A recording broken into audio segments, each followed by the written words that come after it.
Welcome to the video. Today we have a problem to tackle regarding inline assembly. The challenge at hand is figuring out if there's a way to force the use of the rex.W prefix in our assembly code. Picture this scenario. When writing inline assembly, instead of just generating a standard set of opcode bytes, we want to specifically include the rex.W prefix. It's a bit of a tricky situation, but fear not, as we have a solution up our sleeves. The solution to our assembly predicament is quite straightforward. By simply adding the rex.W prefix before the assembly instruction, like so, rex.W PSLQ12 sent XMM1. This addition essentially mandates the use of the rex.W prefix in our assembly code. It's a small tweak but makes all the difference in ensuring that the desired opcode bytes are generated with the extra 0x48 rex.W prefix. A simple yet effective solution to our inline assembly puzzle. Now, diving a bit deeper into the technicalities, let's take a look at the specific sequence of opcode bytes that this solution entails.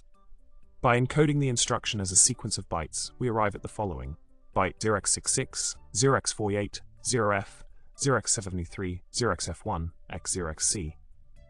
Each byte plays a crucial role in shaping the final opcode bytes and ensuring the inclusion of the rex.W prefix. This sequence is the key to getting the desired outcome in our assembly code. To further solidify our understanding, let's observe how GNU binutils disassembles the opcode bytes we've generated. By assembling the bytes into an object file and then disassembling it, we can see how the rex.W prefix manifests in the final assembly output. The disassembled output showcases the instruction along with the rex.W prefix, validating that our solution has indeed worked as intended. It's a satisfying result that demonstrates the effectiveness of our approach to handling assembly intricacies.